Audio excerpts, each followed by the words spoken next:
తర్వాత దాని పరిస్థితి ఎలా ఉంటుందంటే ఇతర మొక్కలన్నింటికంటే ఏమైపోద్దంటే త్వరగా వాడు అప్పుడు అర్థమవుతుందంట.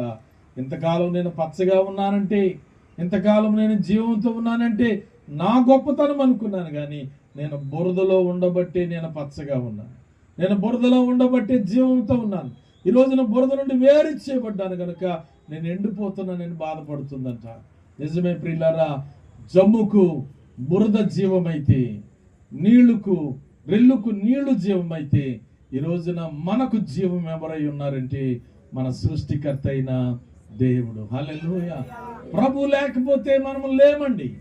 అందుకే పౌలు అంటాడు, నీ వల్లే బ్రతుకుచున్నాం, నీ వల్లే ఉనికి కలిగి ఉన్నాం, నీ వల్లే మేము చలించుచున్నాం అంటాడు.